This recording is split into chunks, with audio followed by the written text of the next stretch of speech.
طواف کے 7 چکر ہے، استلام 8 ہیں، صحیح، یہ یاد رکھیے گا۔ تو اب استلام کرتے ہوئے سب سے پہلے آپ خانہ کعبہ میں حجر اسود کے رخ میں آ جائیں گے، گرین لائٹ لگی ہوئی پورے حرم میں آپ کو نظر آئے گی گرین لائٹ، اس سے تھوڑا پہلے آپ نیت کر لیں، صحیح، ٹھیک، کیونکہ 7 چکر مکمل کرنے ہم کو طواف کے، پہلے سے آپ نے نیت کر لی، اور ابھی آپ کا سینہ کعبے کی طرف ہے، کوئی مسئلہ نہیں۔ پھر جب آپ تھوڑا سا آگے چلیں گے تو آپ کو حجر اسود لوگ چوم رہے ہوں گے، نظر آ رہا ہوگا، ٹھیک ہے، آپ کو چاندی والا پورا وہ گول دائرہ پورا نظر آ رہا ہوگا۔ صحیح، اب اس کی مکمل سیت میں ہو گئے، اور جو مرد حضرات ہیں وہ کانوں تک ہاتھ اٹھائیں گے، ٹھیک ہے، اور جو خواتین ہیں وہ سینے تک ہاتھ اٹھائیں گے، ٹھیک ہے، یعنی مرد حضرات جو نماز میں ہاتھ اٹھاتے ہیں جہاں تک وہاں تک اٹھائیں گے، بہت اچھا، خواتین نماز میں جہاں تک ہاتھ اٹھاتی ہیں وہاں تک اٹھائیں گے۔ بہت آسان کر دیا تو یہ مسئلہ آسان ہو جائے، لوگ اس میں الجھتے ہیں کہاں تک ہاتھ اٹھانا ہے، اور فقہاء نے بھی اس کی مختلف باتیں ذکر کی، لیکن جو معتمد قول تھا وہ میں نے آپ کو عرض کر دیا۔ تو خواتین جہاں نماز میں ہاتھ اٹھائیں وہیں تک اٹھائیں گی، اور حجر اسود کا استلام 3 صورتوں میں ہوتا ہے۔ صحیح، ایک تو براہ راست بندہ بوسہ لے، جو اب پاسبل نہیں ہے رش کی وجہ سے، تو آپ نہ جائیں، کوشش نہ کریں، صحیح، ٹھیک ہے۔ دوسرا، چھڑی وغیرہ ہاتھ میں ہو تو بندہ اس کو چھو لے، ٹھیک ہے، یہ بھی نبی پاک صلی اللہ علیہ وسلم سے ثابت، سبحان اللہ، اس وقت جو ہے اس پر عمل کرنا مشکل ہے۔ تو تیسرا جو ہے نا ہاتھوں کے اشارے سے، صحیح، ٹھیک ہے، بسم اللہ والحمد للہ واللہ اکبر والصلاۃ والسلام علی رسول اللہ، ٹھیک ہے، اتنا کر کے آپ پھر شروع کر دیں گے، رکنا ضروری ہے، ایسے چوم کر، صحیح، جی۔ اچھا، اگر ٹائم نہیں، بہت رش ہے، بسم اللہ اللہ اکبر۔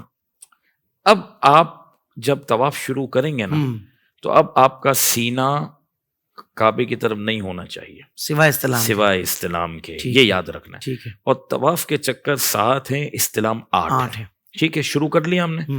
اب آپ جو ہے نا سیدھا کندھا جو ہے نا باہر نکال لیں گے۔ صاحب یہاں یہ ارشاد فرما دیں، میں رہ نہیں جائے بات کہ ایک ہاتھ سے بھی لوگ ایسے کر کے جا رہے ہوتے، تو یہ صحیح طریقہ ہے، اس کی اجازت ہے؟ مستحب نہیں، مستحب یہ کہ آپ بکرم کھڑے ہو کر ادب کے ساتھ ایک سیکنڈ کے لیے صحیح، ایک لمحے کے لیے صحیح، سینہ آپ نے کیا اس طرف، اور جی بسم اللہ اللہ اکبر، اگر رش بہت ہے تو، ورنہ پورا پڑھ لیں۔ اچھا، پھر استباح کہتے ہیں اس کو، ہماری اصطلاح میں، کہ آپ جو ہے ایک سیدھا کندھا باہر نکال دیں مرد حضرات، ٹھیک ہے، اور چادر الٹے ہاتھ پہ ڈال دیں، اور عمرے کے جو طواف ہیں اس کے شروع کے 3 چکر میں رمل ہوگا۔ رمل کہتے ہیں پہلوان والی صورت اختیار کرنا، جو پہلوان کی چال ہے، تو یہ وہاں پر مستحب و سنت ہے۔ اچھا، رش بہت ہو، نہ کر سکتے ہو تو کوئی بات نہیں، ٹھیک ہے، لیکن جتنا گیپ ملے نا تو کرنا ہے، لیکن 3 چکر کے اندر، 3 چکر میں ہو، اگر 3 چکر میں نہیں ہو سکا، چوتھے سے بالفرض آپ کو جو ہے نا احاطہ خالی مل رہا ہے تو اب نہیں ہوگا، اور جان بوجھ کر بھی سستی نہ کرے کہ یہ عظیم سنت ہے، ٹھیک ہے، یہ سنت سے محرومی ہے۔ تو آپ کو تھوڑا سا بھی گیپ ملے نا تو رمل کرے۔ رمل میں دوڑنا نہیں ہے، پہلوان والا مطلب سینہ چوڑا کر کے آپ یوں کر رہے ہو، یہ کیا ہے، بڑا عجیب مجھے لگتا ہے، یہ واک کر رہے ہیں آپ، نہیں، پہلوان جیسے رنگ کے اندر آتا ہے نا تو جیسے یہ چلتا ہے، تھوڑا سا سینہ سے، یہ تو سینہ چوڑا، بالکل ٹھیک ہے۔ آپ یہ دیکھیں، زمین پر پوری کائنات میں ایسے چلنے کو منع کیا رب نے، اللہ، قرآن میں منع ہے کہ تم ایسے مت چلنا کبھی، تم کیا کرو گے ایسے چل کے، لیکن حدود حرم میں کعبے کے سامنے کیوں؟ فرمایا پیاروں کا طریقہ یہ ہے، کیا کہنے، دشمنوں پر روب طاری ہو، بہت اچھے، تو ابھی تو بالفرض کوئی دشمن نہیں ہے، کافر تو سامنے نہیں ہے، پھر فرمایا جو پیاروں کی ادائیں وہ قیامت تک ادا ہیں، سبحان اللہ، وہ کرنا ہے آپ کو۔ تو اب وہ 3 چکر میں رمل ہوگا، ٹھیک ہے، ٹھیک ہے، مرد حضرات کریں گے، صحیح، رمل کرنے کے بعد 3 چکر آپ جیسے طواف کر رہے ہیں، استلام ہر چکر میں کریں گے آپ، ٹھیک ہے، اس کے بعد جو آخری 4 چکر ہوں گے اس کے اندر آپ رمل نہیں کریں گے، جب آپ کا 7واں چکر مکمل ہوا تو آپ 8واں استلام کریں گے، صحیح، تھوڑا سا اور آگے بڑھ جائیں گے تاکہ طواف مکمل ہو جائے، تھوڑا سا بالکل صحیح۔ آگے بڑھنے کے بعد پھر بعض لوگ یہ جب تک صحیح نہیں کر لیتے کھلا رکھتے ہیں، یہ مناسب نہیں ہے۔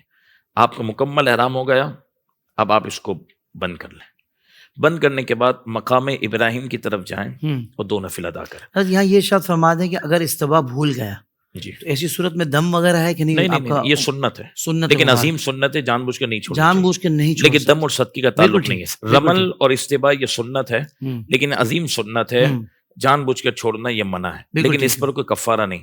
تو آپ نے سوال ضرور پوچھا حافظ صاحب، لیکن یہاں پر میں یہ توجہ دلاؤں کہ بعض لوگوں کو یہ فکر ہے یا دم تو نہیں، پھر خیر ہے، جو نیکی چھوڑ گئے اس کی کون سی خیر ہے؟ اللہ اکبر، یہ واہ یار، 10 روپے میرے جیب سے بچ گئے اس پہ خیر ہو گئی، اور جو میں 10 لاکھ اور ہزاروں نیکیوں سے محروم ہوں گے اس پہ کوئی خیر، یہ کیا بات کیا؟ یہ بعض لوگوں کو یار اللہ میں سب کفارہ تو نہیں، پھر ٹھیک ہے، اور بھائی کفارہ نہ ہونا الگ بات ہے، جو محرومی رہے گی نیکی سے وہ سب سے بڑا مسئلہ ہے، لیکن مسئلہ ہے کہ میرا مال بچ گیا تو میں بول رہا ہوں خیر ہے، اور نیکیوں سے محروم رہ گیا تو پھر بول رہا ہوں مسئلہ اللہ یہ توجہ ہونی چاہیے. اس لیے آپ کی بات چلی تو میں نے کہ عظیم سنت ہے. اس سے ضروری نہیں کہ ہر چیز کا کفار ہو، ہمیں ایک ایک عمل جمع کرنا ہے، وہاں پر ایک نیکی 1 لاکھ کے برابر ہے. اچھا اس کے بعد یہ کرنا ہے کہ وہ طواف جس کے بعد سعی ہو، کیا سعی ہو، جیسے عمرے کا طواف ہے، پھر ہم جب طواف زیارت کرتے ہیں اس میں اگر شروع میں نہ کیے ہو تو اس کے اندر یہ ہے کہ آپ پہلے مقام ابراہیم پر نفل ادا کریں گے، صحیح ہے، اور پھر ملتزم کے مقام پر دعا کریں گے. صحیح.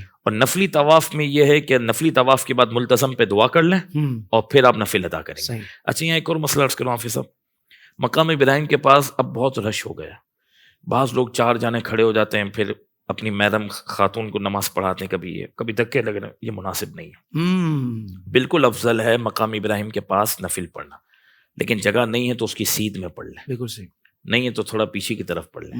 حدود حرم میں انشاءاللہ آپ کو کہیں نہ کہیں جگہ مل جائے گی، بالکل صحیح. تو آپ وہاں پر 2 نفل ادا کریں، اور یہ واجب ہے، یہ ضروری ہے. جان بوجھ کر اس میں تاخیر کرنا یہ منع ہے. ہاں مکروہ وقت ہے، آپ کا طواف مکمل ہوا، وقت مکروہ چل رہا ہے تو آپ نہیں پڑھ سکتے، وہ الگ بات ہے. لیکن جان بوجھ کر اگر آپ سستی کریں گے تو یہ آپ پر بوجھ ہے، زندگی میں کبھی بھی ادا کرنا ہے، مگر وہ عمرہ ہو جائے گا، لیکن یہ آپ کو نفل ادا کرنے ہیں، نفل کہنے میں ہے لیکن آدھا اس کی ادائیگی واجب ہے. اس کے بعد پھر آپ جو ہے نا مقام ابراہیم کی طرف آئیں گے، جہاں آپ کو جگہ ملے. آپ دیکھ لیں خواتین سے تھوڑا سا ہٹ کے دیکھ لیں، رش تھوڑا سا کم ہو کہ آپ نفل پڑھ سکتے ہو، وہاں نفل پڑھ لیں، دعا کر لیں. مستحب دعائیں موجود ہیں کتابوں کے اندر. ایک ہے کہ اللہم انک تعلم سری وعلانیتی فاقبل معذرتی وتعلم حاجتی فاعطنی سؤلی وتعلم ما فی نفسی فاغفر لی ذنوبی اللہم انی اسألک ایمانا یباشر قلبی ویقینا صادقا حتی اعلم انه لا یصیبنی الا ما کتبت لی ورضا من المعیشت بما قسمت لی یا ارحم الراحمین. یہ دعا کی فضیلت یہ ہے کہ رب فرماتا ہے کہ وہ نہ چاہے تو بھی میری مخلوق کو میں اس کے قدموں میں ضرور بھیجوں گا، رزق بھی اس کو بے پناہ ملے گا، بہت برکتیں اس کو عطا ہوتی ہیں. سبحان اللہ. یہ جو دعا پڑھ لے مقام ابراہیم کی سمت کے اندر.